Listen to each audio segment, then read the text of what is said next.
Jen and I talked a lot about nervous system overload in our series that concluded 3 weeks ago. Now we're back, and our nervous systems are back in alignment.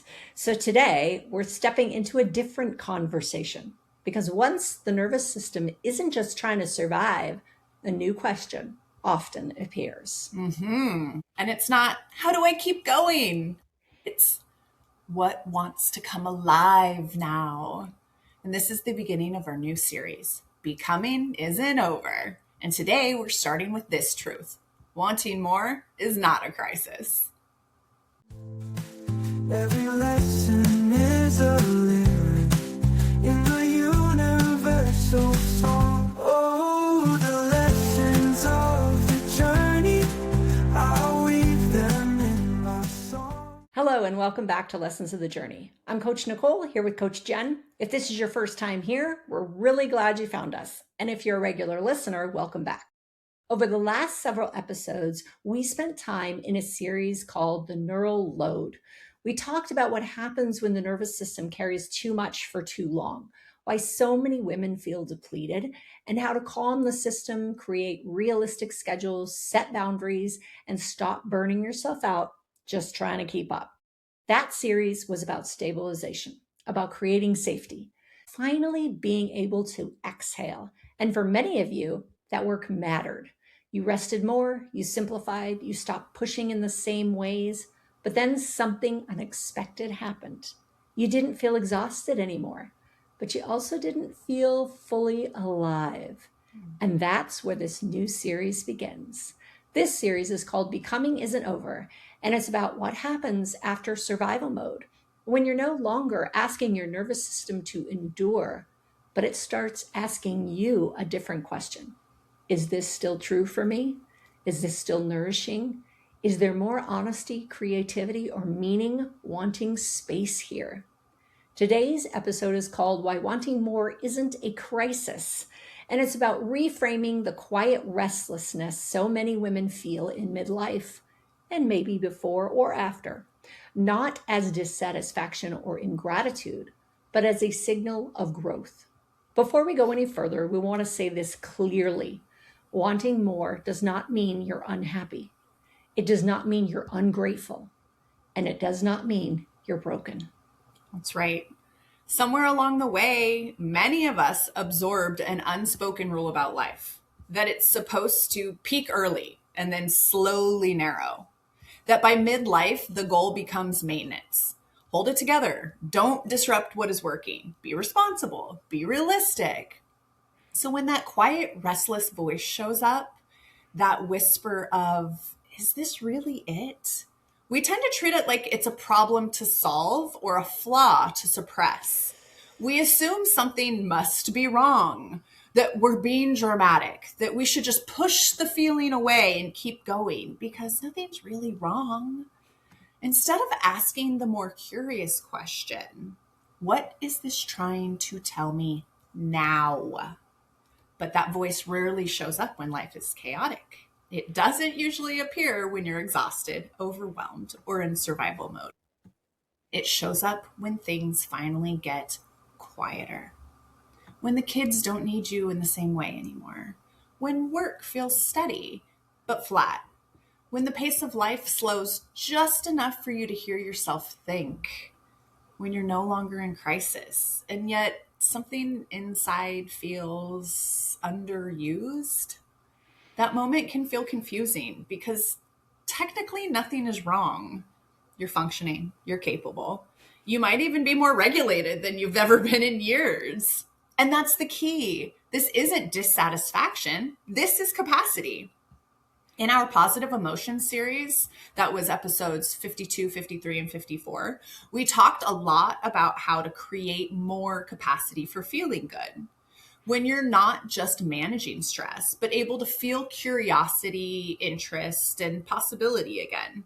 This moment builds on that work because when your nervous system has capacity, it starts scanning differently. It's no longer just asking, am I okay? It starts asking, am I engaged? Am I expressing myself? Am I growing? And those questions can feel unsettling, not because they're wrong, but because we weren't taught what to do with them. So if you're in a season where life looks stable, but something inside feels a little dormant, that doesn't mean you failed at anything. It means you've created enough internal space to notice what's been missing. You've been doing the work. And that noticing, that's not the problem. That's the beginning. I so relate to this. There's an important distinction here, and it matters. Dissatisfaction says this isn't good enough. It's agitated. It wants to escape or replace what exists. Disconnection is very different. Disconnection says something meaningful hasn't been getting airtime. Not because your life is bad, but because parts of you have been on hold. From a nervous system perspective, this makes sense. For years, your system was organized around responsibility and output, doing what was needed, holding everything together. Now that load has eased, and the nervous system doesn't just want rest forever, it wants engagement. Not pressure, not hustle, but aliveness. And midlife is often when that disconnection becomes impossible to ignore. Not because you're failing, but because you're more self aware than you've ever been. Remember, you're not late, you're not behind, you're not asking for too much, you're responding to growth. And growth doesn't always feel exciting at first. Sometimes it feels like restlessness, like boredom, like a subtle ache for something unnamed. You've lived enough life to know what drains you. You've learned what doesn't work. And your nervous system is no longer willing to stay quiet just to keep the peace. This is where people get confused. They say, but nothing is wrong. And they're right. Nothing is wrong, but something is ready. Yeah, let's talk about real life examples. This helps me a lot because it keeps it practical. Here's what disconnection often looks like in real life. You don't hate your job, but you feel oddly numb during the day. You're not burnt out, but you're also not inspired. You're rested, but restless. Or your relationship is stable and loving, but conversations stay logistical. And something inside you feels lonely, even though you're not alone. Or your calendar is lighter now, but you don't know what to put back in that actually feels like you. That's not a failure. That's a nervous system asking for depth. A nervous system with capacity craves depth.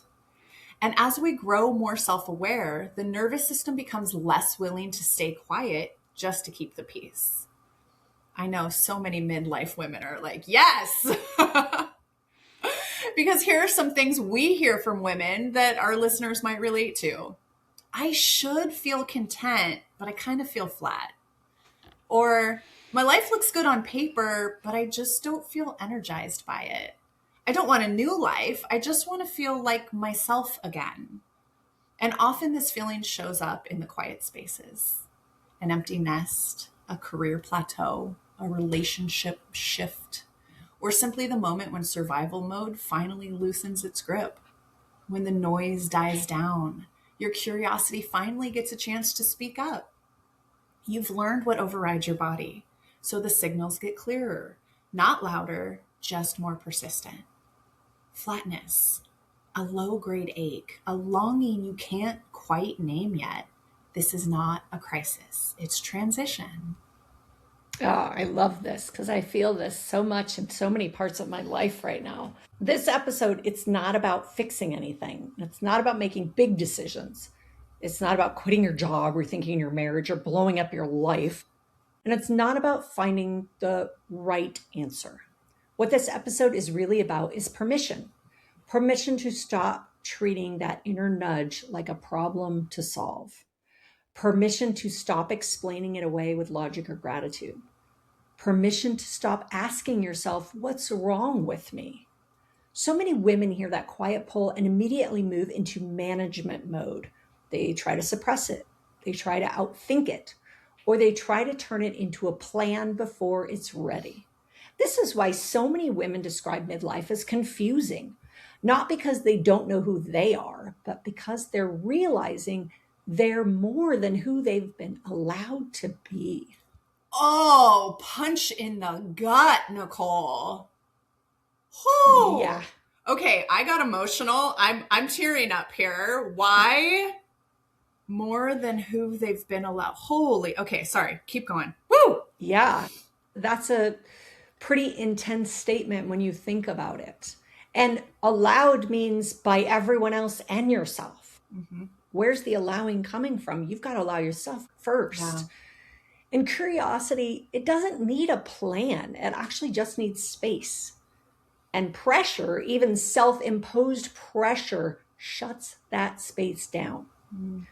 Permission looks like letting a question exist without demanding an answer, letting an interest arise without asking if it's practical, letting a longing surface without turning it into a commitment.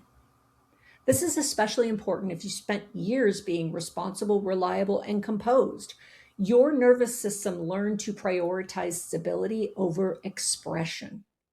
So when something inside asks for more, the reflex is to quiet it. But becoming doesn't begin with action, it begins with attention. Attention without judgment, without urgency, without evaluation.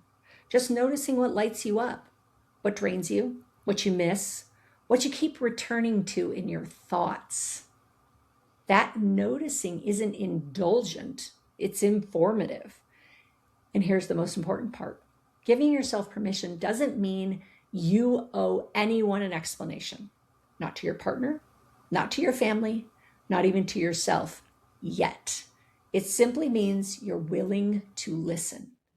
Because when you stop treating that inner nudge like a problem, it often stops shouting. And what emerges instead is clarity, not all at once, but gently over time. I'm so excited that we're going to be diving into this in the next 2 episodes. I was not prepared for the impact that this short little episode was going to have on me. Like, I still have tears at the brink of my, why? Why? You know what you just said, that segment. Have you ever read the book Untamed by Glennon Doyle?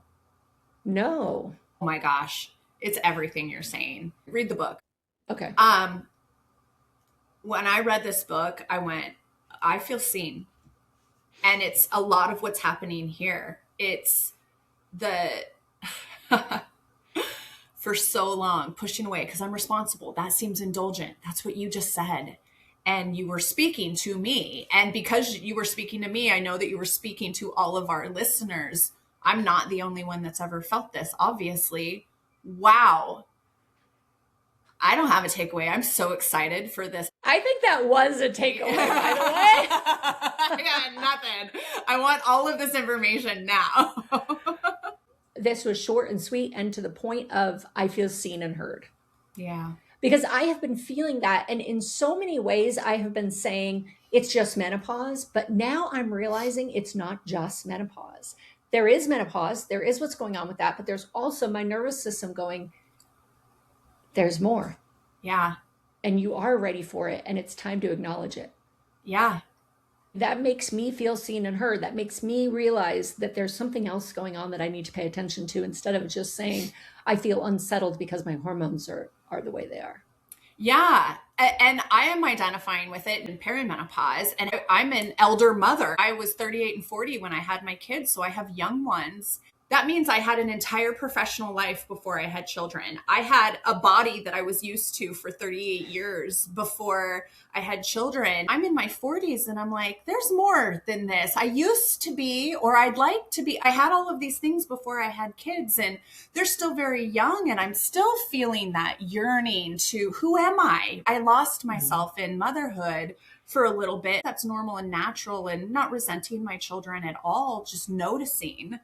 There is more. And how do I create that beyond motherhood? And thank you. Thank you for bringing this one up.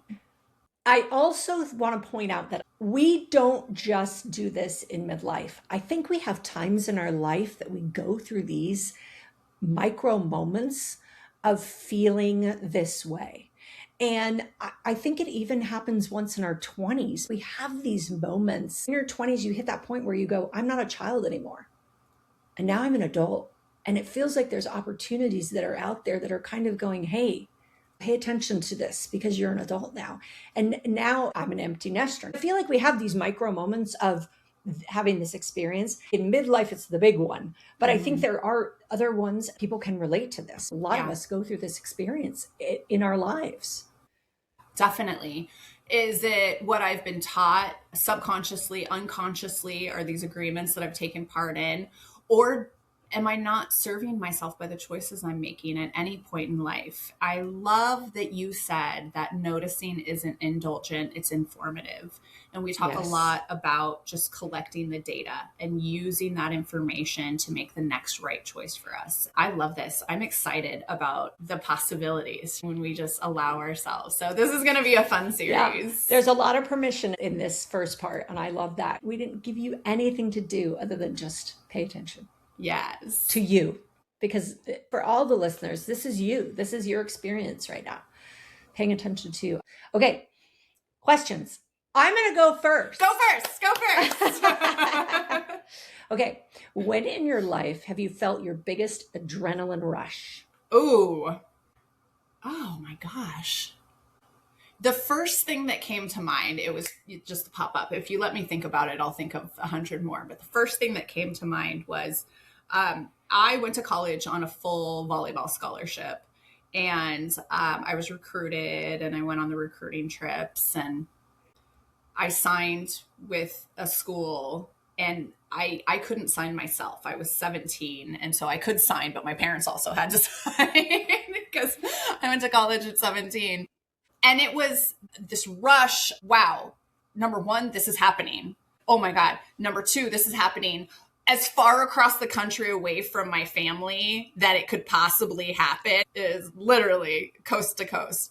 And that things were going to change. And I didn't know what that looked like. There was this excitement, but there was this nervous, scarce thing going on. I was 17. I had options, but I was also so scared, but I was also so incredibly excited. And so that's the thing that came to mind initially was choosing which school I was going to go to and play for. That was an exciting time in life.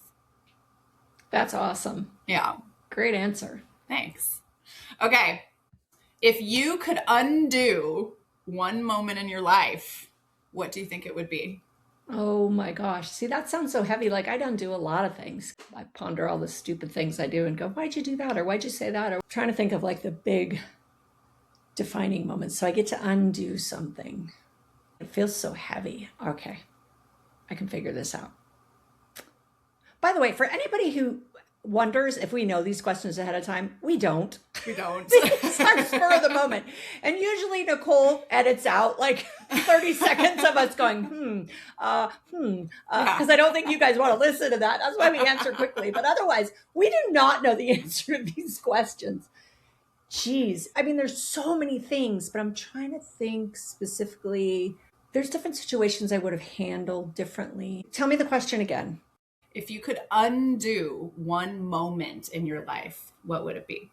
I'll be very honest and very, very vulnerable here. I am on an antidepressant pill and I would have gone on it quicker because I had an experience that was very difficult and how I treated some people I loved was very difficult. And I would have gone on that pill quicker so that I wouldn't have had to have that experience. Wow. Thank you for sharing that. I love that answer. It is so Makes me want to cry. Self-reflective. Yeah. No. I had just a really tough thing happen. And I think, geez, if I had, because that pill has leveled me out and made it so I don't have these rage things that were happening because of my hormones. And I was on hormones, but I didn't have that pill to just kind of take the edge off and it would have made a difference. So isn't it funny how we think we can just charge through it or we'll figure it out on our own? I don't even like to take an Aleve if I have muscle pain or an Excedrin when I have a headache. And here I'm on an antidepressant because I said, you have to give me something to my doctor. And maybe it took that experience to teach me that, but I had to say, I need something to ride these waves. Yeah. I'm doing the hormones and it's helping, but there are times that they get out of whack. And if that happens, I can't have this experience with my family anymore. I can't do this to specifically my husband anymore. Yeah. The awareness in that is remarkable and probably saved a number of things that could have gone wrong in the future. Absolutely. Yeah. Yeah. And I would like to make a point that if medication is what somebody needs to find par, find it, ask about it. Yeah, absolutely. Really. And I've never been one to judge others. I just feel like for me, I prefer not to take pills if I can avoid it. Yeah. I can't have my marriage affected by my hormone swings. So, we got to be realistic. Oh my gosh. That was a tough one. And it's hard for me to even say because this is a public forum. But you know what? I'm here to share. So thank you. I think it's so important for our audience too, because I know there's a number of us fighting and judging ourselves. I shouldn't, or I don't want.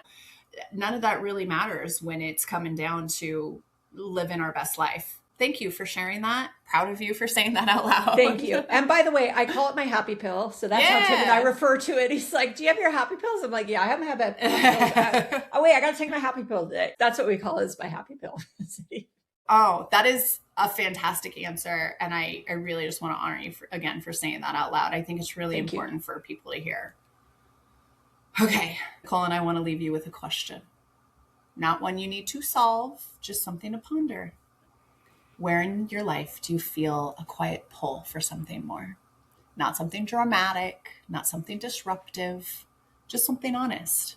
You don't need to fix it. You don't need to define it.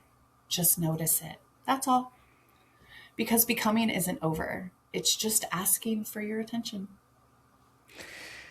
Ain't that the truth? Next time, we're going to talk about why curiosity matters more than confidence and how small, gentle experiments, not massive overhauls, often lead to the most meaningful shifts. You don't even need clarity or courage to begin exploring what's next. But today isn't about action. It's about permission. Permission to stop treating that inner nudge like a problem and start treating it like a message.